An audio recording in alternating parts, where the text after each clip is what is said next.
59वीं rank है मेरी UP में, मेरे 247 नंबर हैं। इसके लिए मैंने बस अपने घर पे रह के पढ़ाई की है। नेवी मैंने मथुरा भी टॉप किया हो, 247 नंबर थे मेरे जेल वार्डन एग्ज़ाम में। और मैंने इसके लिए मैंने कम से कम 5 घंटे 6 घंटे ज़्यादा पढ़ाई की थी। इससे ज़्यादा मैंने पढ़ाई नहीं की थी कभी भी।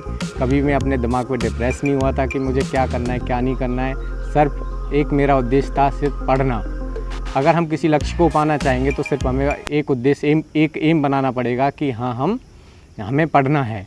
तो मैं 6 घंटे रेगुलरली पढ़ता था डेली के, अपना शेड्यूल बना रखा था। 6 घंटे पढ़ने के बाद फिर मुझे कोई काम नहीं था, फिर रिवीजन के लिए थोड़ा बहुत टाइम मिल जाता तो ठीक था। उसके बाद मैंने इसके अलावा कोई तैयारी नहीं की थी, ऑनलाइन कोई तैयारी नहीं की मैंने। हमेशा अपने घर पे रह के ही पढ़ा था मैं, घर पे रह के मैंने तैयारी की है। जो लोग बहाना बनाते हैं कि हमें कोचिंग करने का टाइम नहीं मिला, तो इसमें कोचिंग करने की ज़रूरत नहीं है। आजकल तो ऑनलाइन प्लेटफॉर्म इतने अच्छे अच्छे आ रहे हैं, किसी भी टीचर का, किसी भी सब्जेक्ट का, किसी भी पार्टिकुलर सब्जेक्ट का कोई भी टीचर अच्छे से अच्छा टीचर मिल जाता है, जिससे आप ट्रिकी से पढ़ सकते हो, रीजनिंग पढ़ो ट्रिकी रीजनिंग पढ़ सकते हो, मैथ पढ़ते हो तो ट्रिकी पढ़ते हैं। सबसे पहले मेरा तो मानना ये है कि आपका कॉन्सेप्ट क्लियर होना चाहिए, ट्रिक अपने आप समझ में आ जाती हैं। इसके लिए सबसे अच्छा यही तरीका है कि अपना एक टाइम बना के रखो कि मुझे आज इतने घंटे पढ़ना है, इतने घंटे पढ़ना है और रेगुलर पढ़ना है। सबसे पहले यही एम सबसे मुख्य रहेगा कि अपना एम बना लो कि मुझे इस जॉब के लिए पढ़ना है, इस जॉब के लिए नहीं पढ़ना। अपना ध्यान लगा के पढ़ना है, सबसे बड़ी बात ये है। हाँ, ये अभी बच्चे पूछते हैं, मैंने एग्ज़ाम 2013 से मैंने एग्ज़ाम क्लियर करना शुरू किया था। आज तक भगवान की कृपा ऐसी रही है, या तो माइंड भी ऐसा रहा है कि जो भी एग्ज़ाम दिया है उसमें नंबर पड़ा है।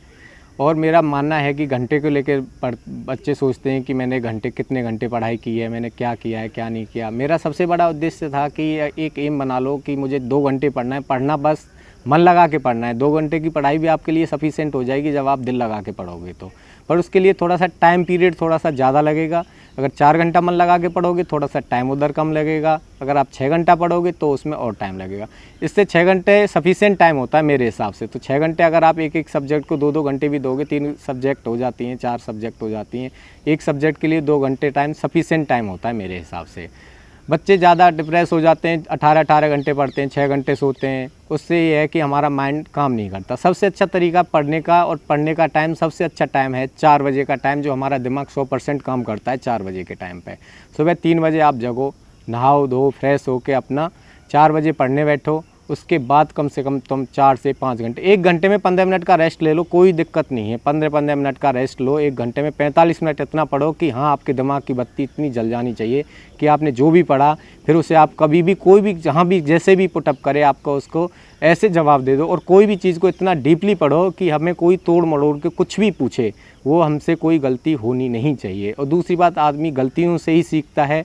एग्ज़ाम करने का मेरे साथ एक बार ऐसा भी हुआ था, एग्ज़ाम देने गया था, आता सब कुछ था। OMR सीट पहले ऑफलाइन एग्ज़ाम होते थे, अभी ये रिसेंटली ये शुरू हुए हैं ऑनलाइन एग्ज़ाम, तो OMR सीट बनने में भी दिक्कत हो जाती थी। क्वेश्चन सारे करके आया हूँ, पर दिक्कत ये हो गई कि मैंने OMR गलत भर दी, रिजल्ट नहीं आया। कभी हताश नहीं होना है आपको, हताश तो आपको बिल्कुल भी नहीं होना है। आप असफलता में ही सफलता छिपी हुई होती है। असफलता के सामने से हटा दो, आप सफलता आपको निश्चित रूप से मिल जाएगी। दूसरी बात, फेलियर्स का सबसे बड़ा उदाहरण मैं बताऊंगा इनकी ज़िंदगी में। एक हमारे राम चौधरी नाम से जो चैनल है, मिस्टर राम चौधरी हैं, जिनका ये यूट्यूब चैनल है, ये बहुत ही अच्छा ग्रो अप कर चुके हैं। इनको फेलियर्स के सामने उन्होंने भी बहुत सारी कठिनाइयाँ झेली हैं। अब इनका पढ़ने का और उसका तरीका बता देते। अभी तो हम पहले से भी जानते थे, अब ये हमारे साथ इनकी पोस्टिंग हुई है। अब इनका शेड्यूल तो मैं क्या बताएं, ये सिर्फ 4 घंटे ही सोते हैं अभी भी, और एक 10 से 12 घंटे पढ़ाई करते हैं। इनका अपने अपने दिमाग के ऊपर होता है आदमी कितना पढ़ता है। पहले ये नेवी में थे, नेवी के बाद इन्होंने बहुत सारे एग्ज़ाम भी दिए, एग्ज़ाम क्लियर किए। उसके बाद इन्हें थोड़ा सा लगा कि हाँ अब हमें सेट हो जाना चाहिए, तो अब यहाँ सेट हुए। इनकी 11 साल इनकी शादी को हो गए, 2 बच्चे भी हैं, फिर भी देखो इनके अंदर कितना जुनून है, एक बड़े एग्ज़ाम की तैयारी कर रहे हैं। तो सीखना है हमें, हमारे ये सिर्फ एक मोटिवेशनल तरीके से हमें ये सीखना है कि हमारे आइडियल कौन है। जो हमें फेलियर्स होते हैं वही हमें सक्सेस का रास्ता सबसे पहले वही बताते हैं। मेरी ज़िंदगी में बहुत से लोग ऐसे फेलियर्स हैं जो मेरे टीचर भी रहे कि आज तक उनसे एग्ज़ाम क्लियर नहीं हुआ, और मैं उनका शिष्य होते हुए मैंने इतने सारे एग्ज़ाम क्लियर कर दिए। तो सबसे बड़ा डिपेंड करता है कि हमारा आइडियोलॉजी हमने किसे बना रखा है। जैसे हमारे आइडियोलॉजी मिस्टर राम रहे हैं, अब हमारे ये पार्टनर हैं, रूममेट भी मान लो एक तरह से, ये हमारे रूममेट भी हमारे साथ करते हैं, स्टाफ में हैं ये हमारे। तो हमें इनसे थोड़ा सीखना चाहिए, थोड़ा इनसे ये भी पता करना चाहिए कि ये कितना पढ़ते हैं, कितना। अब मेरे हिसाब से जब मैं इनके साथ आया हूँ तो ये 10 से 12 घंटे की पढ़ाई रेगुलरली कर रहे हैं। इनका सिर्फ एक एम है, जो भी इन्होंने एम बना रखा है, एक बड़े एग्ज़ाम की तैयारी कर रहे हैं। जो भी एग्ज़ाम ये अभी देंगे, यूपीएससी की वगैरह की तैयारी कर रहे हैं, ये एग्ज़ाम देंगे। किसी दिन आप इनको देखोगे इस यूट्यूब चैनल के माध्यम से ही देखोगे कि ये एक आईपीएस या पीपीएस बन के, ये आईपीएस आईएएस बन के ये आपके सामने आएंगे किसी भी डिपार्टमेंट में। आप तब इन पे गर्व करोगे कि हाँ, हमारे मिस्टर राम चौधरी जो थे वो कहाँ थे, आज कहाँ पहुँच गए, ये एक जेल वार्डर में रहे हैं। मैं चाहता हूँ सबसे अच्छी बात ये है कि लड़के पूछते हैं कि आपने सर क्या पढ़ा था, इतना स्कोर आप कैसे कर पाए, कैसे नहीं कर पाए, कौन सी बुक्स आपने ली थी। सबसे बड़ा बुक्स और सबसे बड़ा बुक्स है अपने नोट्स, अपने हाथ से बनाए हुए नोट्स सबसे इम्पोर्टेंट हैं। कोई भी तुम्हें कुछ भी बताता रहे, आजकल मार्केट में इतनी सारी बुक्स फैली हुई हैं कि जिनका कोई जवाब नहीं है। मेरा मानना है कि सबसे अच्छा है अपने खुद के नोट्स बनाना। अभी आप ऑफलाइन तैयारी कर रहे हो या ऑनलाइन तैयारी कर रहे हो, आप घर पर रह के तैयारी कर रहे हो, तो सबसे मुख्य चीज़ है अपने हाथ से नोट्स बनाओ, उन्हें आप कैरी करो, उन्हें आप समझने में भी आसानी होगी। आप क्या समझ रहे हो, क्या नहीं समझ रहे, अपने हाथ से पढ़ी हुई चीज़ हम बहुत जल्दी समझ जाते हैं, और दूसरे की लिखी हुई चीज़ को हमें समझने में थोड़ा टाइम लगता है। वो क्योंकि उन्होंने अपने दिमाग से नोट्स बनाए और हम अपने दिमाग से नोट्स बना रहे हैं। मेरा मानना था कि मैथ की मैंने राकेश यादव सर की जो नोट्स थे वो पढ़े थे। एक हमारे एकेटी सर हैं आगरा के, जो एकेटी क्लासेस चलाते हैं, अभिषेक यादव जी हैं, वो पढ़ाते थे। रंजीत यादव जी जीएस पढ़ाते थे। पढ़ाने के लिए सबके तरीके अलग अलग होते हैं। बाकी जो भी सीखा है मैथ्स से रिलेटेड मैंने अभिषेक यादव और धर्मेंद्र सर से सीखा है। जो भी है, धर्मेंद्र सर हमारे हैं, बहुत 3 टाइम CGL सिलेक्टेड हैं धर्मेंद्र सर, SD कैंपस में जो पढ़ाते हैं। दिल्ली मैंने पैरामाउंट में कोचिंग की थी मैं, और KD कैंपस में भी कोचिंग की थी मैंने ऑफलाइन प्लेटफॉर्म पे। ऐसा कुछ नहीं है कि आप जब तक अपना मन नहीं लगाओगे पढ़ाई करने में, आप ऑनलाइन पढ़ो या ऑफलाइन पढ़ो, उससे कोई मतलब नहीं निकलता है। जब तक अपना एक टारगेट सेट नहीं करोगे, उससे पहले कुछ नहीं हो सकता।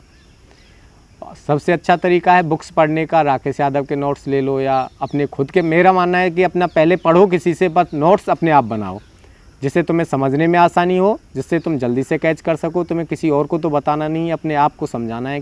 मैंने SSC MTS क्वालिफाई किया था, जो इंग्लिश का सब्जेक्ट है। मिस्टर राम चौधरी के चैनल से मैंने पढ़ के SSC MTS क्लियर किया था। मेरा फर्स्ट अटैम्प्ट में ही SSC MTS क्लियर हो गया था। उस टाइम पे पहले एक पेपर होता था, आज 2 पेपर कर रखे हैं। एक तो मैंने उसमें 3 साल जॉब भी किया है। मैंने लेखपाल की 2 साल जॉब की है। 2 साल राजस्व लेखपाल रह के आया हूँ मैं। जौनपुर से माधोपट्टी में मेरा हल्का आता था। और MTS के लिए मैंने दिल्ली CPWD में काम किया था, एज ए कंप्यूटर ऑपरेटर था। इंग्लिश जो भी मैंने इंग्लिश में सीखा है मिस्टर राम चौधरी के चैनल के द्वारा ही सीखा है। जो आज मैं इनके सामने बैठ के जो आपका व्यक्तित्व दे रहा हूँ, ये मिस्टर राम चौधरी की ही वो है कि मैं SSC की 3 साल जॉब करने के बाद आज जेल वार्डर में हूँ।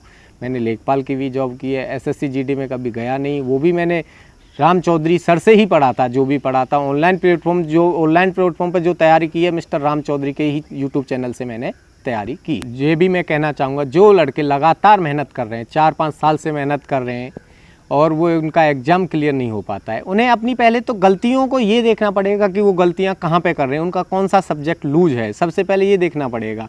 जो उनका सब्जेक्ट बिल्कुल सही है उसे थोड़ा कम टाइम दें, उसे सिर्फ इतना ही टाइम दें कि हाँ, इतना में पढ़ने से मेरा ये हो सकता है। सबसे पहले अपनी गलतियों को सुधारना पड़ेगा कि हम स्कोर कहाँ नहीं कर पा रहे हैं, कहाँ नहीं कर पा रहे हैं। ये देखना पड़ेगा कि मान लो आप SSC GD का एग्ज़ाम होने वाला है, SSC MTS का एग्ज़ाम अभी चल रहा है। SSC MTS में पार्ट ऑफ इंग्लिश होता है। इंग्लिश में आप आइडोम्स होते हैं, एंटोनिम्स होते हैं, सिनोनिम्स होते हैं। ये आपको देखना पड़ेगा कि आप गलतियां कहाँ कर रहे हैं। यूट्यूब चैनल दिया हुआ है राम चौधरी का, उससे आप सीखो। ऐसी ऐसी चीज़ें बताई हुई हैं यूट्यूब चैनल पर मिस्टर राम चौधरी ने, कि उनसे आप एक बार भी पढ़ लोगे तो दोबारा वहाँ तुम गलती नहीं कर पाओगे। SSC MTS एग्ज़ाम करने के लिए इंग्लिश का होना बहुत ही महत्वपूर्ण है, वो भी आपको पढ़ना पड़ेगा। अभी आपके पास टाइम है, अगर तुम एक बार भी ये क्लास ले लोगे राम चौधरी की तो आपको दिक्कत नहीं आएगी। मेरा मानना ये एक ऑप्शन ये आता है कि बच्चे सोचते हैं कि मैं यूपी पुलिस से हूँ, डिपार्टमेंट तो एक, ये भर्ती एक ही कराती है। मैं यूपी पुलिस विभाग से आया हूँ, विभाग बहुत ही अच्छा है, स्टाफ कंफर्टेबल स्टाफ है, आपकी जॉब कंफर्टेबल है, बिल्कुल एकदम ऐसी चीज़ें हैं। आदमी सोचने लगता है ये बहुत कठिन एग्ज़ाम है, इतने नंबर कैसे स्कोर कर पाए, हमारे साथ वाले के तो 180 नंबर आए थे, इनका इतना ऐसा कैसे आ गया, कि ये इससे मुझे लगता है इससे आसान एग्ज़ाम तो होना ही नहीं है कहीं।